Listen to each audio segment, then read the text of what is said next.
Welcome to our extra video on additional material on our lecture 1 on the Latin America economic course.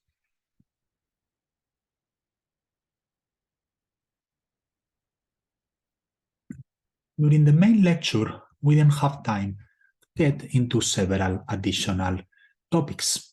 One that I would like to discuss first is the relation between poverty and inequality in Latin America in more detail. For example, in this graph, I'm plotting the average ratio of income accrued to the top 10% of the population as a factor of the bottom 10% of the population.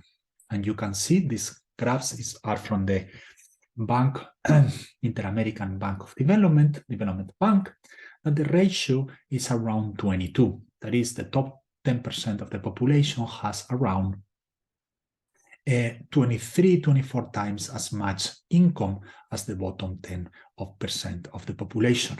And what is quite striking is that this is a much higher level of inequality than in OECD countries, the club of the main richest countries in the world, which in itself already includes, I think, both Mexico and Chile, and in other groups of countries that have a level of development similar to Latin America and the Caribbean. And also, if we look over here at average Gini coefficient, we are going to see that the Gini coefficient of income inequality is much higher in Latin America than in countries that have a similar level of development or that in OECD.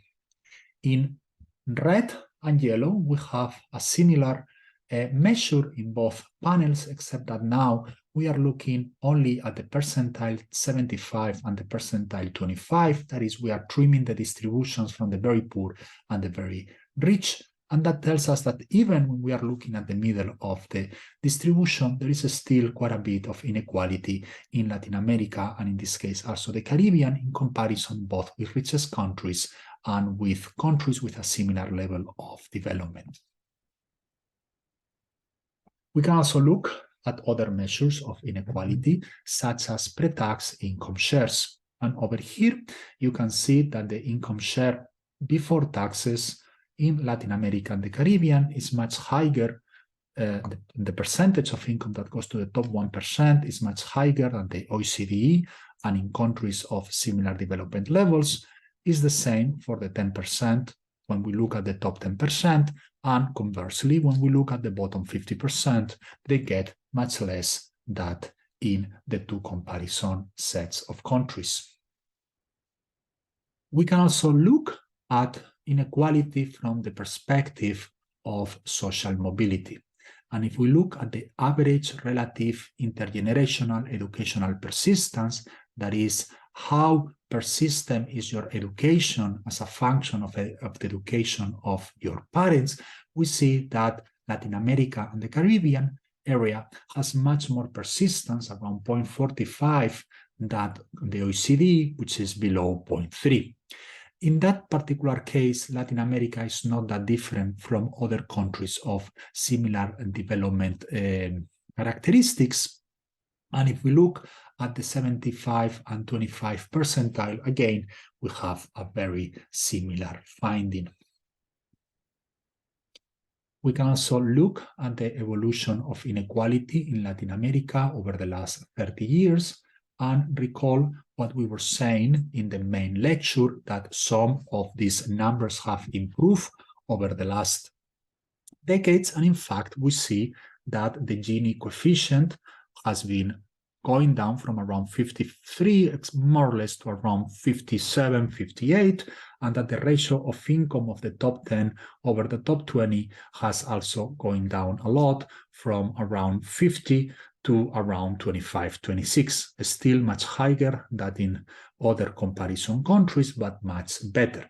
And this is basically thanks to the improvement at the bottom of the distribution and the elimination of some of the worst situations of extreme poverty in the region. And we can see these same figures, but now break down country by country. We see countries that have improved a lot in their Gini, Bolivia was extremely unequal. A Gini of 60 now is much better, is a Gini of around 0.44. Countries that were already with better Ginis have improved less. So Costa Rica, for instance, was less unequal. It has improved, but not as much as other countries. And however, we see that there is still quite a bit of scope for reducing the Ginis towards levels similar to those of other richest economies. Also, we see that a lot of the improvement was between 2002 and 2012, probably linked to the extra sources of income related with the big commodities boom that happened because the arrival of China to the world economy and the demand of China for a lot of the commodities produced by Latin America, while between 2012 and 2018, we have seen much less of an improvement. Look, for instance, here in Bolivia, most of the improvement is between 2002 and 2012. Between 2012 and 2018, we don't have that much. In other countries, like the Dominican Republic, there is really no improvement between 2012 and 2018. And we can also look at the composition of changes in income inequality in Latin America between 2013 and 2018. And we see that this is the average. Most of the improvement has been by improvements of the labor income per employed household member. In other words, what we are having is that now those who are employed, especially at the bottom of the distribution, are making a little bit better wages. There has been a little bit of a contribution of the non-labor income of households, and also a little bit of improvement in the share of employed adults in the household. But by and large, most of the improvement has been in terms of better labor income per employed household member. Think, for instance, about here in Bolivia or in Salvador. There is a few exceptions, of course, like in Guatemala, where these have been in the opposite direction, and most of the improvement has been in non-labor income of households, which, if I understand correctly, is basically related with income from farming activities and other self-employment.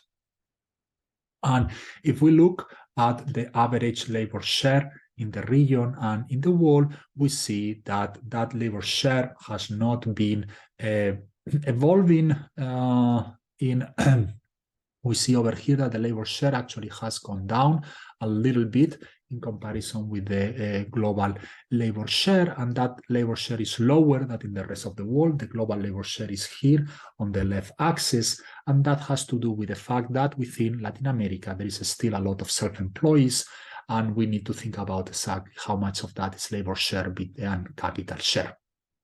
And if you want to look at the wage inequality of a lot of Latin American countries and just compare them with the inequality in other countries for reference, what you will see is that, for instance, you have countries like Brazil and Mexico with tremendous labor wage inequality, and that Latin America is pretty much high in the distribution and is more unequal than even the most unequal of other rich countries like Portugal or Latvia, and that in comparison is not anywhere close to the situation of Belgium, Sweden, etc.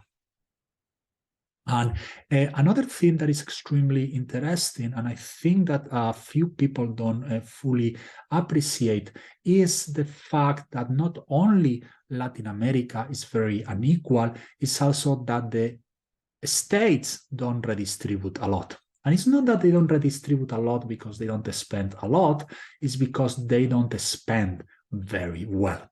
In particular, what you can see over here is the Gini coefficient before and after taxes, okay? So you think in blue dots, this is the market income Gini, and in gray over here, you have the disposable income Gini, which is basically what happens after we have paid taxes and receive social transfers.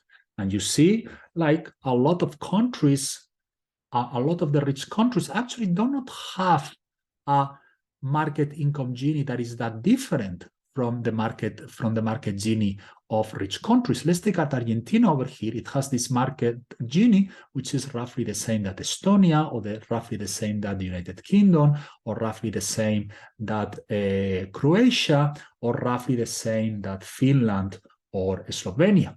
What happens is that, let's take Denmark over here, which, you know, is more or less the same level of, well, a little bit less, but and that's some of these countries. But nonetheless, take the case of Denmark. Denmark distributes a lot and reduces the Gini inequality in disposable income in a radical way. You see very little improvement through redistribution in most Latin American countries.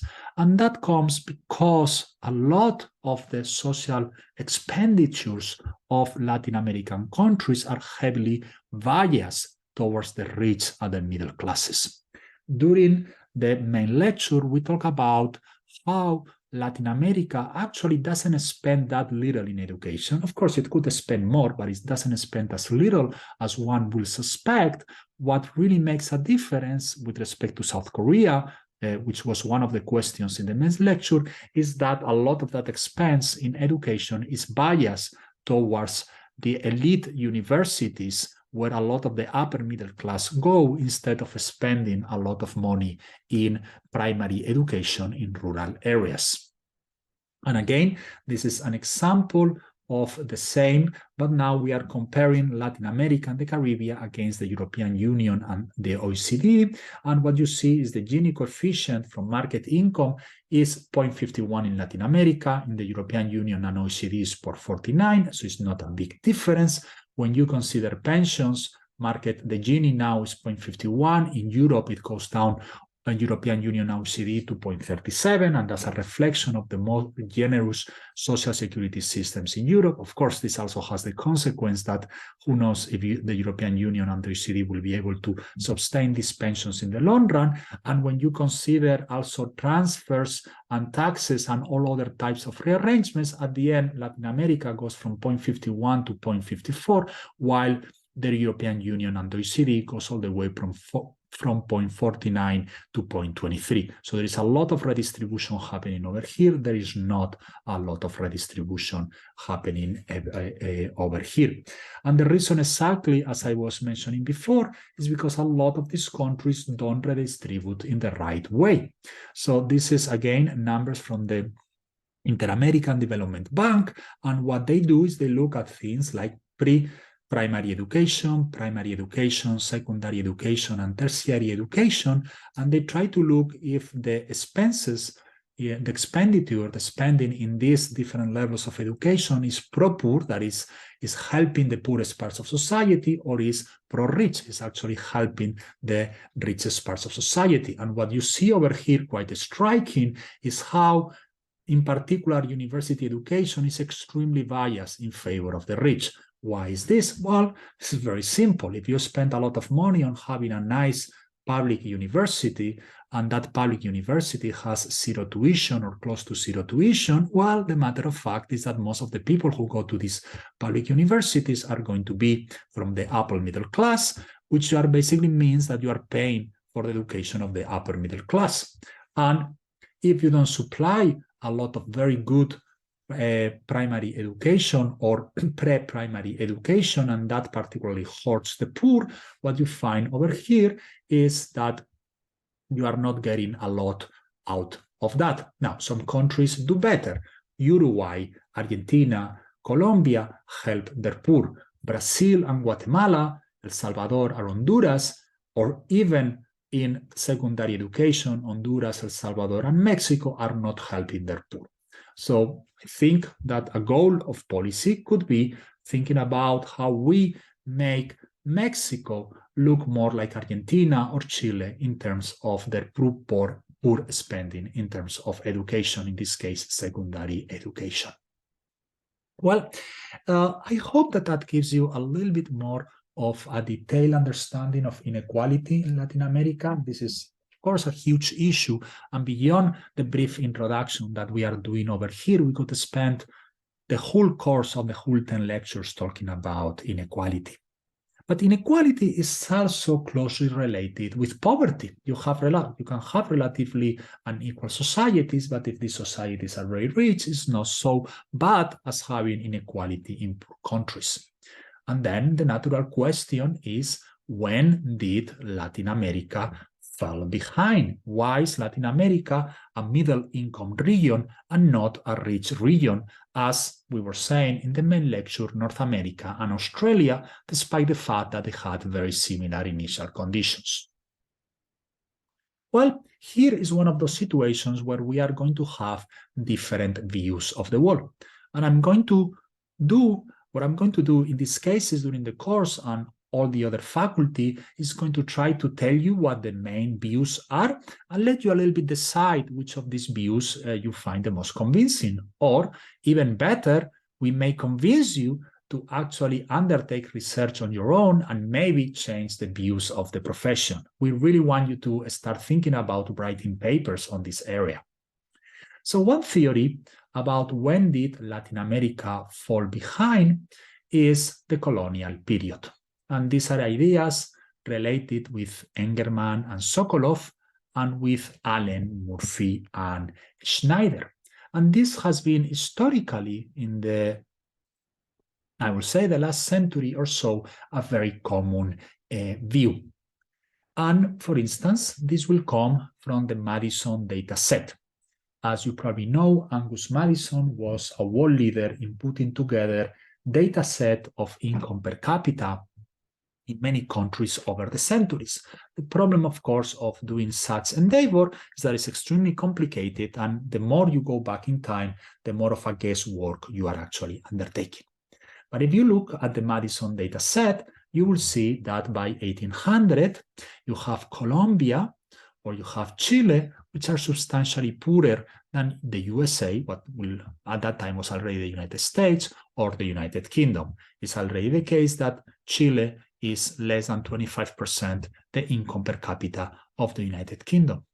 So based on this type of numbers, the conclusion that you get is that Latin America fall behind during colonial times. Let me, for instance, illustrate this better in the case of Mexico. According to Madison, Mexico was richer in income per capita than the US around 1650. By 1720, the US was already a little bit richer. By 1800, the US was twice as rich as Mexico.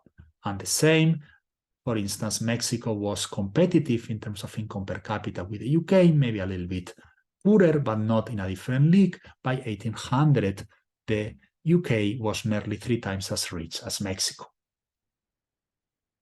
However, I will say that this traditional view has been challenged by many authors, in particular by North, Summerhill, and Weingast in 1999, and by Abad and Van Sanden in an influential paper in 2016. And the type of evidence that they have pointed out is by looking at other sources of information that are perhaps less elaborated than income per capita. And by elaborated here, I mean that you have put so many inputs into constructing these measures that it's hard to tell what they really mean.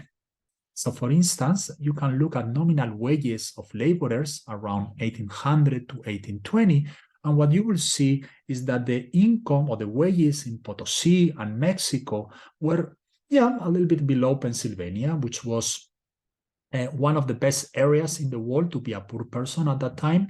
I live in Pennsylvania, so I know that very well.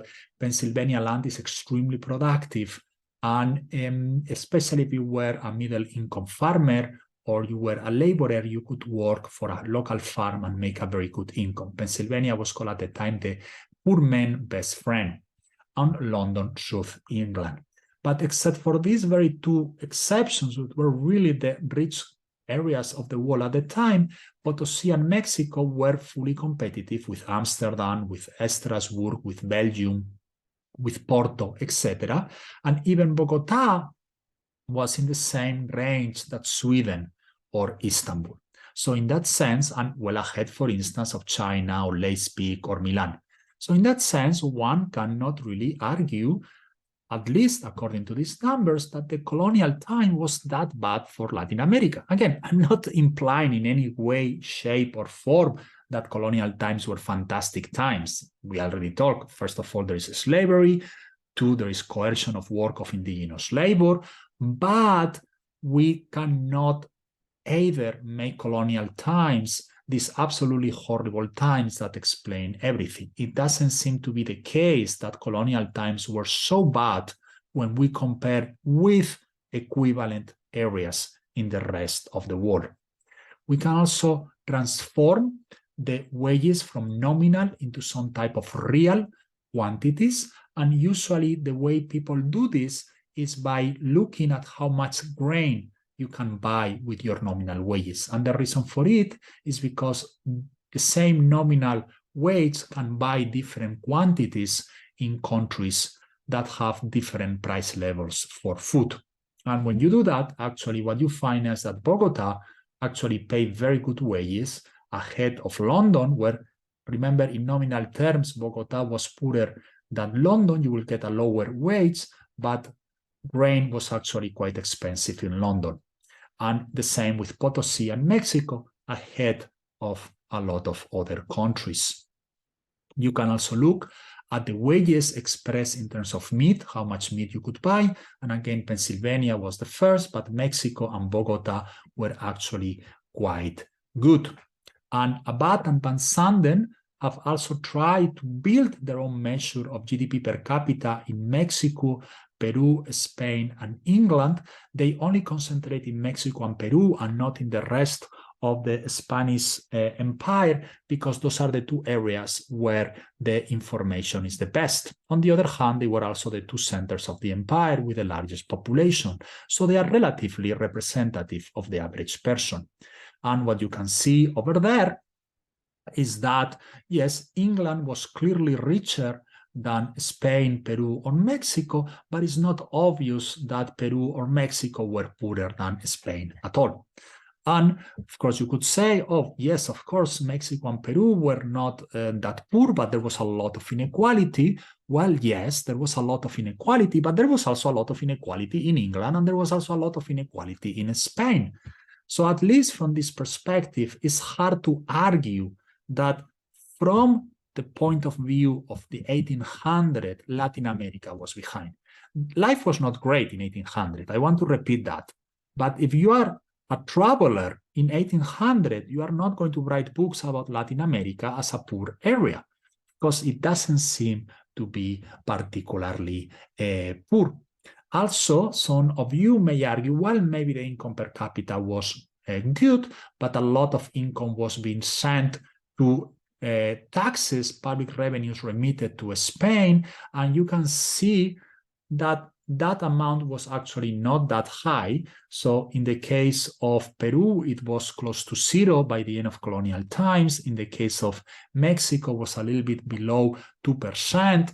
And you can see now why the Bourbons were trying to introduce the reforms. From their perspective, they were saying, hey, we have this empire in Peru and we have this empire in Mexico. What are we getting from Peru? Nothing. What are we getting from Mexico? Very little. Over here, 0.5% of GDP. We want to increase that with higher taxes. Of course, during the beginning, the first decades of the colony, those were much higher. It's the times where you have the big silver and gold mines, in particular silver.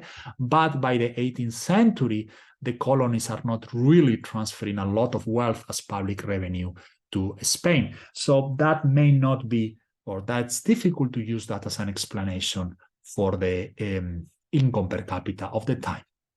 And again, this is related with the silver production. And even if there was a lot of silver production in Mexico and Peru, and you can see how it increases over time, these tax remittances to Spain are not that high.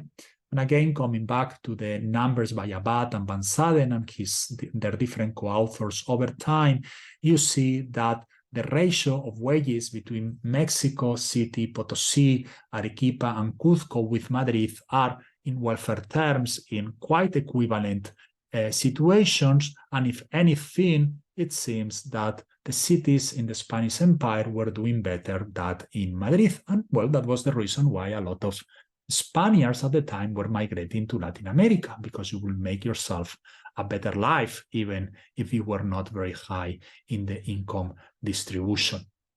And finally, another piece of evidence of why we don't think that the colonial story is really driving a lot of our arguments is the following. You probably know the very influential work by Daron Acemoglu and Jim Robinson on the colonial origins of comparative development. What they argue is that Europeans settled down in areas during their colonial expansion and decided which type of institutions they created. And those institutions have a high predictive value for current income per capita. In particular, in some areas, they created extractive institutions, and in some other areas, they created inclusive institutions. The way they think, Acemoglu and Robinson, that exclusive versus inclusive, extractive versus inclusive institutions were decided was by the mortality of settlers. In areas like over here, where there was a lot of mortality, where it was very, very bad place to settle as a European, for instance, because there were a lot of tropical diseases, Europeans set up extractive institutions. While areas that had low settler mortality, like Australia or New Zealand, in fact, Australia was one of the places where you could live the longest in the world in the 19th century, the Europeans set up inclusive institutions. And of course, their argument is that there is this negative relation, the more mortality, the more extractive institutions you set up, and that has this impact on the log GDP per capita. This is an enormously influential paper that has had also quite a bit of impact on the policy discussion and even on the average person. Well, educated readers may have, even that are not economists, may have heard about this idea of extractive versus inclusive institutions.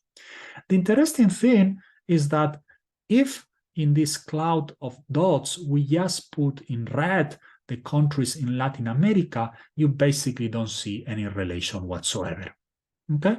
These are vertical, pretty much vertical.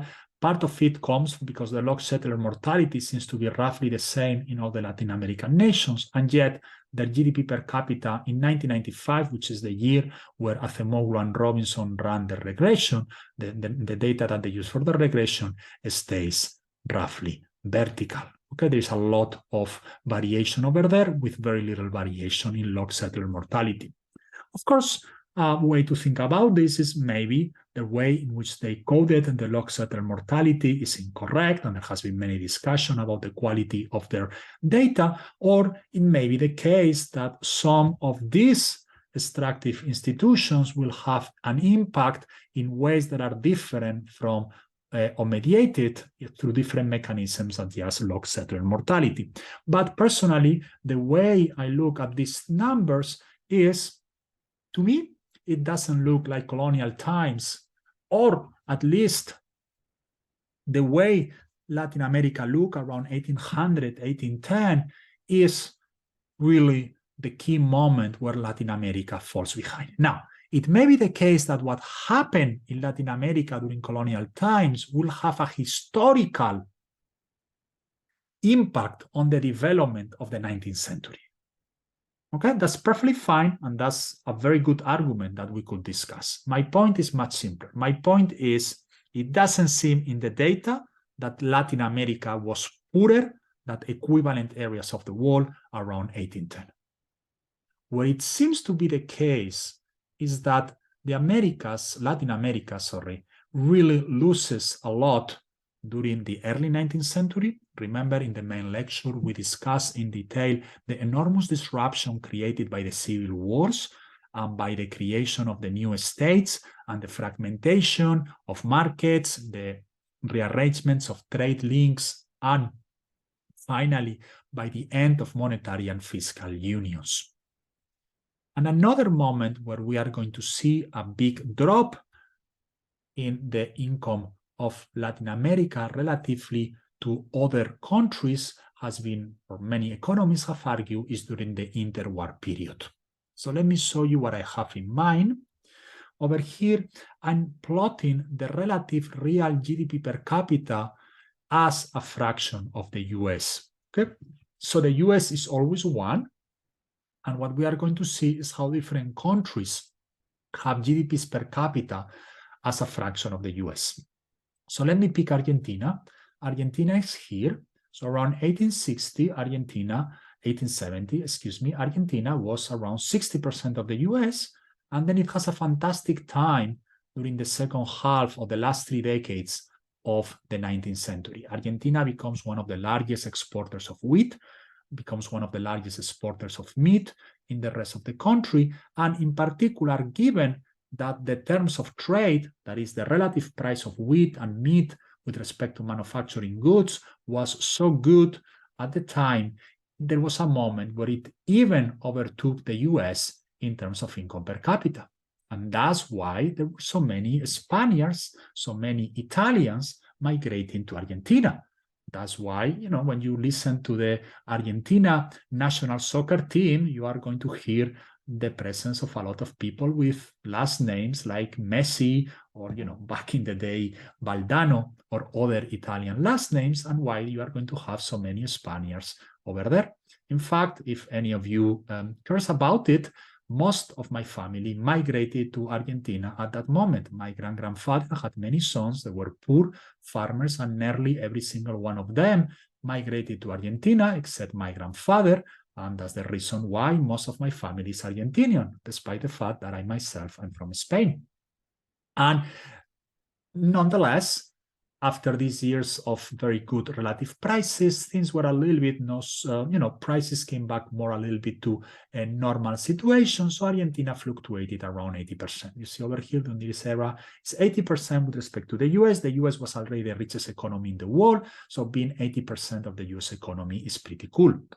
But then you see here a big drop that is being related with the enormous disruptions created by World War I first, then by the Great Depression, and then again by World War II.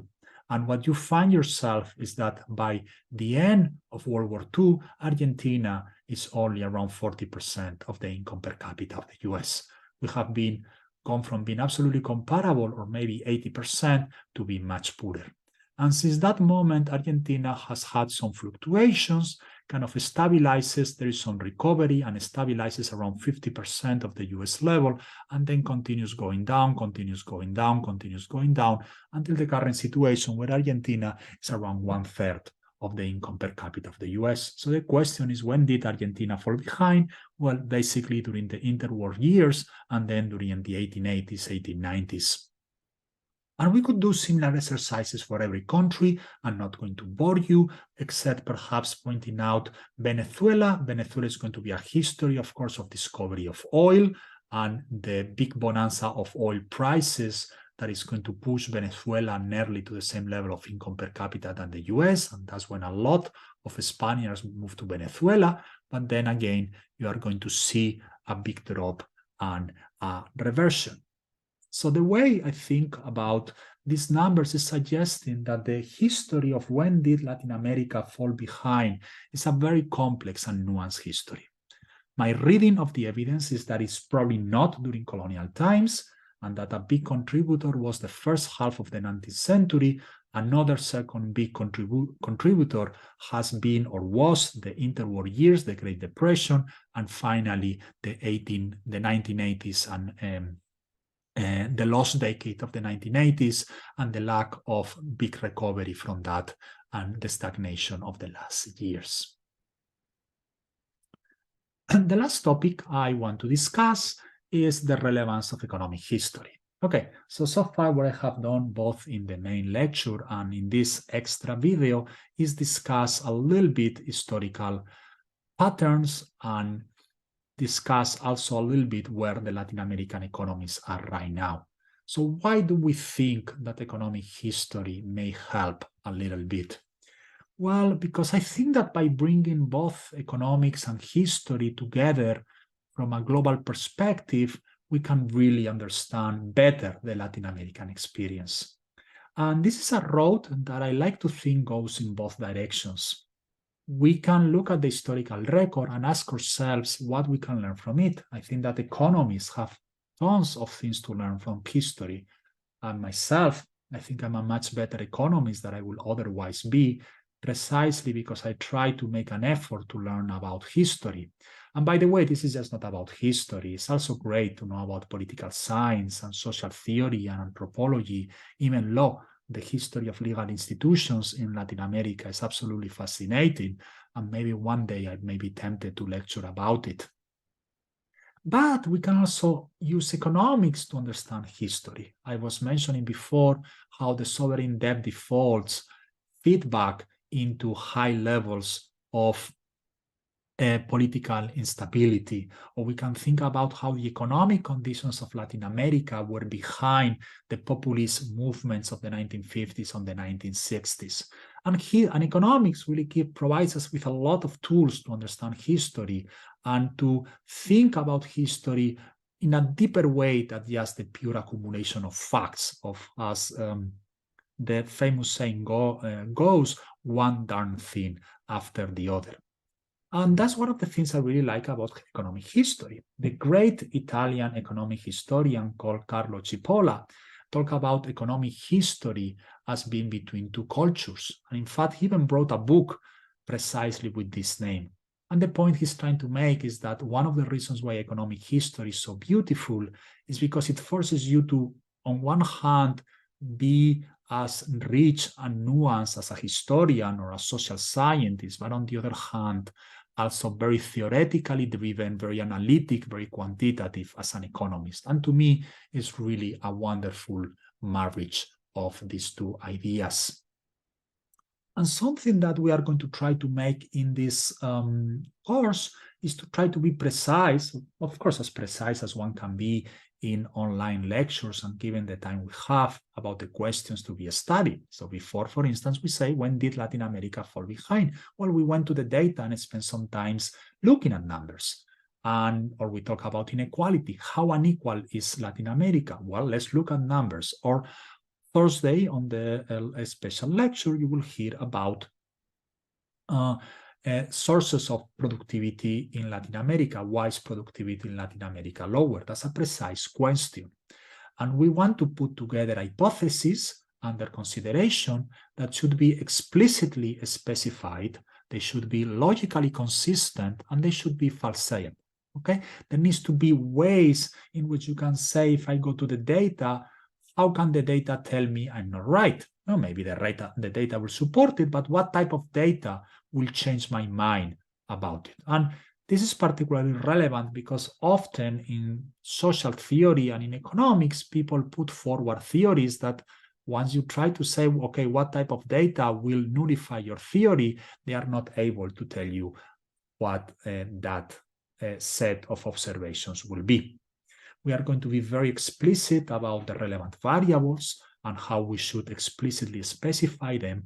And we should spend a lot of time showing you data. Of course, in this course, since it's an introductory course, we are not going to systematically gather that data. But, if this was a little bit more of an advanced course, we will spend a lot of time doing that. And then we are going to have rigorous analysis testing and something I find very important, causality investigation. We want to go from correlations into causes. And some of you may be aware of it, some of you may have not heard about it, but one of the most important changes in the way that economists think about the world since the mid-1990s has been an enormous explosion of statistical methods aimed at asserting causality. In fact, the Nobel Prize a couple of years ago to Joshua Angrist and Guido Imbens and David Carr precisely celebrated this big explosion. Now, economists, when you take a class in econometrics or in economic quantitative methods in economic history, we spend tons of time thinking about how to determine causality.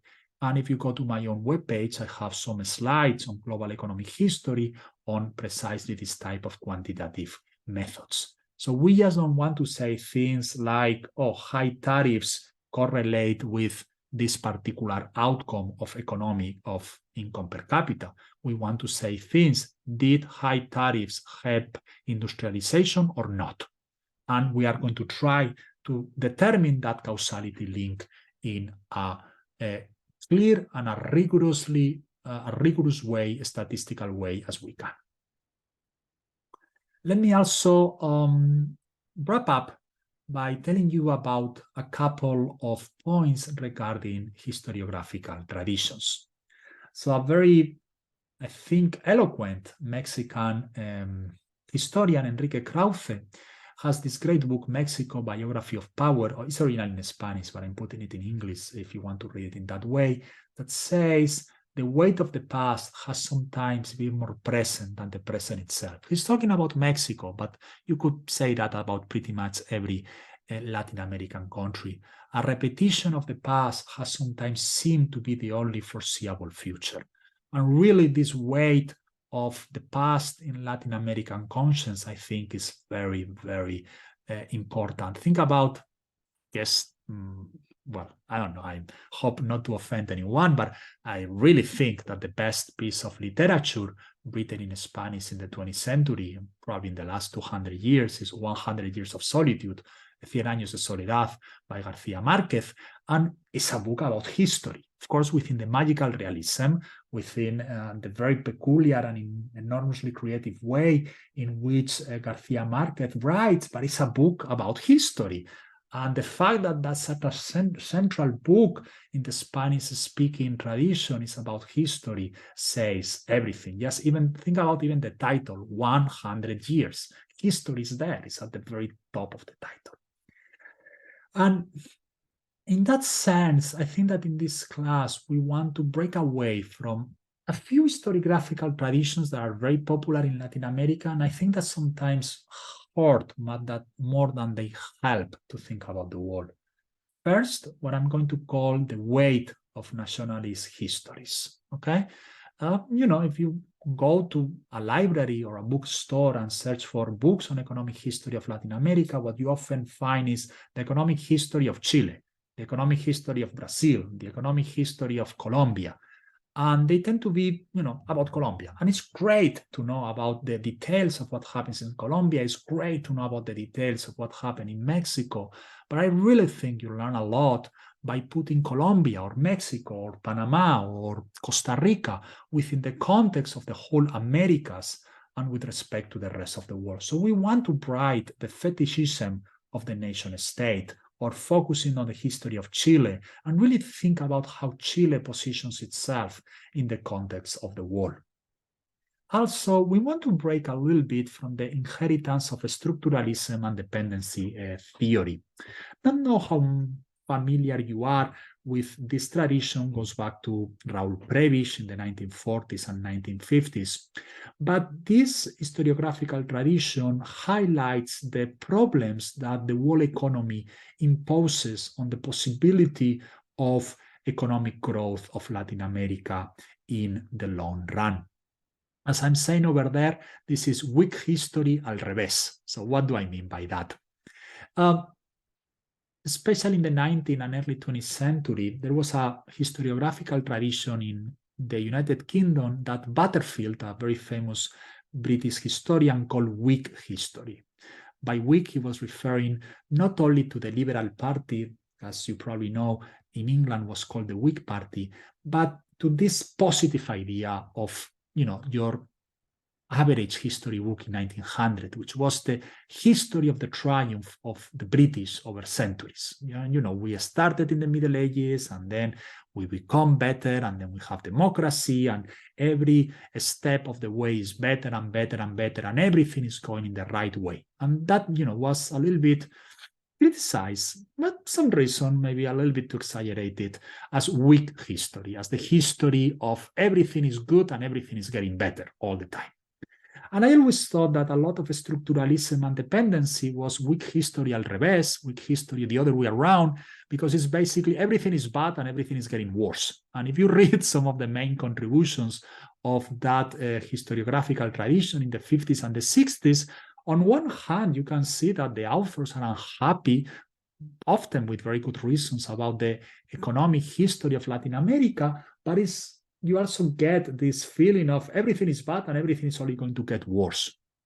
And in some sense, I think that's a very self-trapping view of the world, because it either pushes you into, well, there's really nothing we can do about it, or it pushes you into positions where maybe you want to undertake radical changes that turn out to be the case that were not really productive in the long run. While maybe a more nuanced balance between a structure, yes, the economic structure of the world imposed serious constraints on Latin America and contingency, but Latin Americans had a lot of choices that they could have made, and sometimes Latin Americans were able to make very good choices, and some other times they didn't make that great choices, will help us to understand a little bit places where perhaps Latin American countries took the wrong turn and places where Latin American countries took a positive turn. And during the main lecture, for instance, I compare Latin America with Denmark, and the example of Denmark as a country that, despite being a commodity exporter, has been able to build an extremely prosperous society.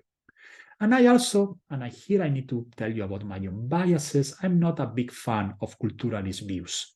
So by culturalist views are those views who emphasize that culture is so important that it determines everything. Look, I'm not going to deny that culture matters, and there's a lot of evidence in economics that culture matters, but cultures are also endogenous, and cultures can also change over time. And Latin America is not poor because it's full of Latin Americans. A friend of mine always makes the joke that the main problem of Spain is that Spain is full of Spaniards. No, I don't agree with that. I think there is something much deeper. And yes, maybe the historical traditions and the historical culture of Spain and Portugal and all the enormous consequences of the violence of the conquest and later the slavery of millions and millions of Africans and the exploitation and coercion of indigenous peoples impose serious constraint on the cultural and the political culture of Latin America, but these things can change. And cultures are surprisingly flexible. Going back to South Korea, one of the things I love to show in my I also teach global economic history. In my global economic history class is all these articles written in the early 1960s explaining how South Korea was never going to grow because they had these Confucian values. And Confucian values were bad because they were against modernity and they were against risk-taking and they were against investment. And of course, South Korea was a screw. And South Korea was a screw because it had Confucian values. And then you fast forward 50 years when South Korea is very rich and you have all these articles about how the key and the secret for success of South Korea is the Confucian values. Because the Confucian values are about education and hard work and saving. No, Confucian values, yes, some of them are about hard work and saving, and some of them maybe are a little bit against taking risk in life. But cultures are sufficiently flexible that given the right incentives and given the right institutions, they can accommodate a lot of economic outcomes. Again, that doesn't imply, I don't deny that culture matters. I just say that culture is not a stone in our neck that is so heavy that there is nothing we can do about it. And there is a scope for contingency and there is a scope for improvement. I hope you have enjoyed this extra video.